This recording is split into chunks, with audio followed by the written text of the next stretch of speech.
Hadirin sidang salat tarawih yang dimuliakan Allah Subhanahu wa taala. Ayat di atas mengajarkan bahwa pada malam hari ini ada 3 golongan orang-orang yang memakmurkan masjid menurut Allah Subhanahu wa taala. Ustaz, sebelum panjang lebar, saya ada pertanyaan. Seberapa penting memakmurkan masjid? Maka saya jawab, Bapak Ibu yang dimuliakan Allah, orang-orang yang memakmurkan masjid itu dialah orang yang beriman. Ustaz tahu dari mana? Dari Nabi Muhammad sallallahu alaihi wasallam. Idza ra'aitumul rajulu ya'dadul masjida fashhadu lahu bil iman. Yang kata Nabi, ketika engkau melihat seorang laki-laki yang rajin datang ke masjid, maka saksikanlah dia itu adalah orang yang beriman. Kalau menurut para ulama, orang-orang yang tidak memakmurkan masjid, maka dia dianggap mencari kehidupan selain daripada kehidupan Allah Subhanahu wa taala. Na'udzubillah. Kalau orang kekinian mengatakan orang-orang yang tidak memakmurkan masjid bagaikan ikan keluar dari akuarium. Bagaimana? Pasti dia akan mati, bukan mati jasadnya, melainkan mati hatinya. Ustaz, saya ada pertanyaan lagi. Bagaimana orang-orang boro-boro mau memakmurkan masjid, salatnya saja malas? Man tarakas shalah likaslan, orang-orang yang meninggalkan salat dengan rasa malas, maka fa innahu fasiq. Maka ketahuilah, orang-orang yang meninggalkan salat karena malas, dia tidak dihukumi kafir, melainkan fasik. Bapak Ibu, apa itu Ustaz fasik? Orang-orang yang tidak diterima persaksiannya ketika dia diadili di suatu perkara. Ini hebatnya Pak pada malam hari ini nih. Mudah-mudahan yang hadir pada malam hari ini nih semua termasuk orang-orang yang memakmurkan masjid. Amin. Lalu Ustaz, bagaimana orang yang meninggalkan salat dengan sengaja? Man tarakas shalah muta'ammidan. Ketahuilah, orang-orang yang meninggalkan salat dengan disengaja, maka faqad kafar, maka sesungguhnya dia telah kafir. Ini menurut sebagian para ulama. Meninggalkan salat dengan sengaja, maka dia telah keluar dari agama Allah Subhanahu wa taala. Nah, kalau sudah seperti ini Bapak Ibu, saya enak menyampaikannya. Karena ada 3 orang yang dipilih oleh Allah Subhanahu wa taala menjadi orang-orang yang terpilih, menjadi orang yang memakmurkan masjid. Apa faedahnya? Ada rajulun qalbuhu mu'allakun fil masajid. Akan nanti datang di hari yauma la dhilla illa dhilluh, ada orang-orang di hari kiamat nanti yang tidak dinaungi oleh Allah kecuali atas naungan Allah Subhanahu wa taala. Di antaranya adalah hati seseorang yang terpaut dengan masjid. Bapak Ibu yang dimuliakan oleh Allah Subhanahu wa taala, pelan-pelan saya sampaikan, mudah-mudahan ini bermanfaat untuk saya pribadi. Lalu bagaimana Ustaz?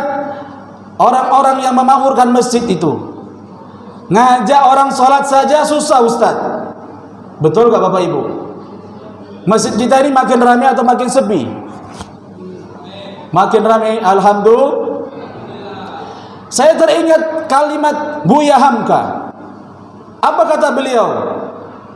Kalau kamu ingin melihat orang Islam, maka lihatlah dia ketika sholat Idul Fitri. Banyak kita temui orang Islam. Tetapi kalau engkau ingin melihat orang-orang yang beriman, ini pelan-pelan Pak, maka lihatlah dia ketika waktu subuh. Ini ada salah satu masjid di Batam, sholat subuhnya seperti sholat Jumat, Masya Allah. Dan itu berada di Kecamatan Sagulung. Mudah-mudahan ada di antara masjid-masjid di Kecamatan Batu Haji ini sholat subuhnya seperti sholat Jum'ah. Amin. Luar biasa ini Pak. Materi pada malam hari ini sesuai dengan diamanahkan pemerintah.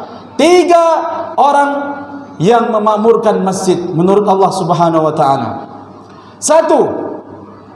Rijalun la tulhihim tijaratun wala bai'un an dzikrillah. Kata Allah, orang yang memakmurkan masjid itu bukan orang yang cuma pakaiannya bagus, bukan cuma orang yang pakaiannya necis lalu dianggap seorang ustadz, kiai. Tetapi ingat kata Allah, orang yang memakmurkan masjid itu adalah rijalun, di antaranya adalah laki-laki, di mana tidak sedikit pun tergoyahkan dari perniagaannya maupun jual belinya dari mengingat Allah Subhanahu wa taala. Catat Pak, kalau ada orang ketika Allah panggil Allahu Akbar, lalu istrinya bilang, "Mas, Bang, udah azan." Kata suaminya bilang, "Oh, nanti dulu. Lagi rame ini." Masya Allah, sholat kan bisa nanti. Maka ketika ada seperti itu, ibu harus berperan sebagai malaikat, Bu. "Mas, abang mau jadi orang-orang memakmurkan masjid yang nanti di hari kiamat dinaungi oleh Allah. Maka abang harus istiqomah ketika adzan berkumandang. Walaupun dagangan bapak dan ibu laris, walaupun perniagaan ibu, bisnis ibu lagi maju pada saat itu, ketika Allah berkumandang, maka letakkan semua itu, Bu." Maka itu yang menjadi prinsip orang Arab Saudi. Kata bapak saya yang sudah melaksanakan haji, ketika berkumandang azan, gak ada Pak yang berani mau masih berjualan. Semua meninggalkan perniagaannya karena ini yang penting sebenarnya. Berbeda jauh di negeri kita Bapak Ibu. Jangankan di hari-hari yang lain, di hari puasa saja Pak, berbuka azan, di kononnya jualan takjil. Mohon maaf saya sampaikan ini bukan di sini ya. Jualan takjil, azan berkumandang, masih menyeleyani orang menjual beli. Katanya, "Udah azan Pak, nanti dulu, ayo terus. Nanti akhirnya salat maghribnya diakhirkan. Na'udzubillahi min dzalik." Bagaimana menjadi orang-orang yang termasuk golongan orang-orang memakmurkan masjid? Jauh Pak. Kalau kita modelnya seperti itu, tinggalkan. Minimal istri yang jaga jualan, kita yang laki-laki ini menjadi tonggak di tengah-tengah keluarga kita, orang-orang yang terpandang menurut Allah Subhanahu wa taala. 2. Wa iqamis shalah wa ita'iz zakah. Yang kata Allah, orang-orang yang memakmurkan masjid itu adalah orang yang selalu mendirikan salat dan menunaikan zakat. Ini Pak, ada 82 kata salat digandingkan dengan zakat. Menurut para ulama, saking pentingnya zakat itu disandingkan dengan salat. Sama dengan orang yang puasa tapi tidak salat, la laisa lahu min syiyamihi. Orang puasa kok tidak salat, ini bagaikan menabur garam di lautan, percuma. Lalu sudah salat, saya sudah salat Ustaz, sudah puasa, sudah bayar zakat belum? Pak, ada pesan yang tersimpan. Kalau Bapak Ibu membayar zakat di akhir bulan Ramadan, kesannya kita kayak membuang sampah. Naudzubillah ya, mohon maaf saya sampaikan. Orang yang kaya itu kayak gini aja Pak, nih.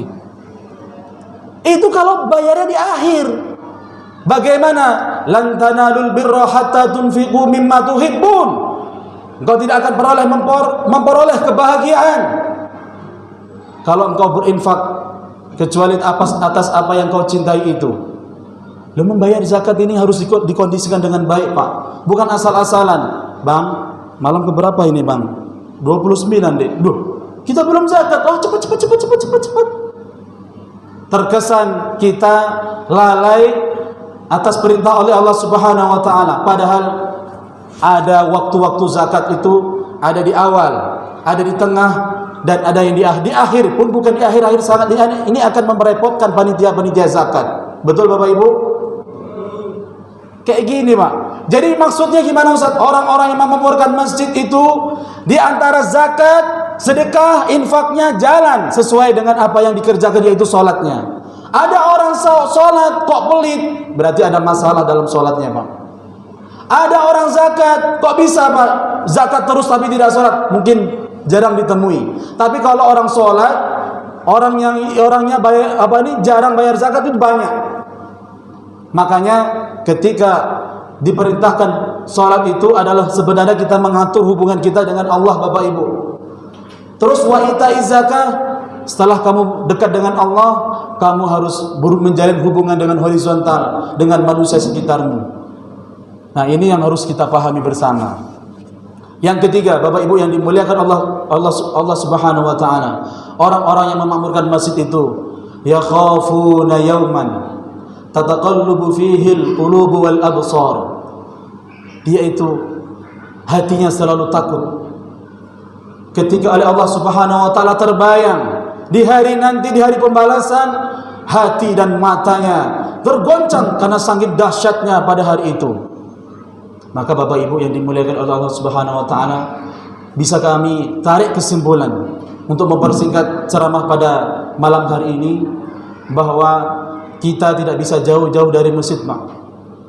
Kalau ada orang yang berani jauh dari masjid, maka ini menjadi hukum lain, menjadi istidraj, Bapak Ibu. Kan sering ditanya, Ustaz, orang yang jarang ke masjid, kenapa rezekinya lancar?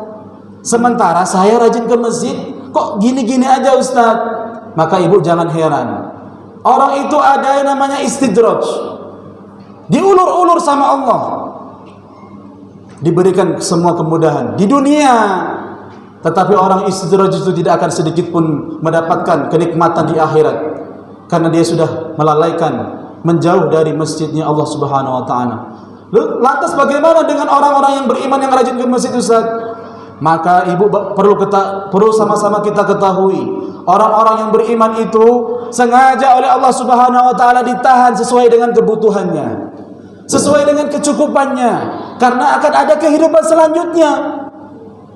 Maka Bapak Ibu pernah lihat ada orang non muslim menyumbang ke masjid? Luar biasa, Pak. Bagaimana hukumnya, Ustaz?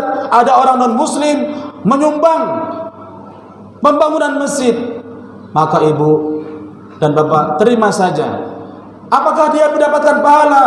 Maka oleh Allah Subhanahu wa taala mendapatkan rahmat. Paling tidak Allah kasih kebaikan di dunia. Dan paling tidak lagi, Pak, nafas ketika nyawanya ketika dia keluar sakaratul maut. Karena saking baiknya Allah Subhanahu wa taala melihat orang yang non muslim sudah mau membangun masjid, membangun TPQ, membangun panti-panti asuhan, maka dicabut nyawanya dengan ringan. Setelah itu tidak ada lagi kebahagiaan dan kenikmatan. Maka ini sama-sama kita ketahui, kalau orang-orang beriman sengaja, Pak, karena akan ada diberikan hadiah yang sangat luar biasa nanti di akhirat, yaitu surga oleh Allah Subhanahu wa taala. Hari ini kita bercapek-capek dulu salat di masjid, nanti iktikaf, baca Quran lagi, zikir lagi, besok puasa lagi, capek. Tapi indah suatu saat ketika Allah Subhanahu wa taala panggil, kita akan mendapatkan orang-orang yang beriman. Kita akan mendapatkan gelar orang-orang yang sukses baik dunia dan akhirat. Amin amin ya rabbal alamin. Usikum nafsi bitaqwallah, ihdinas siratal mustaqim. Terima kasih atas perhatiannya. Assalamualaikum warahmatullahi wabarakatuh.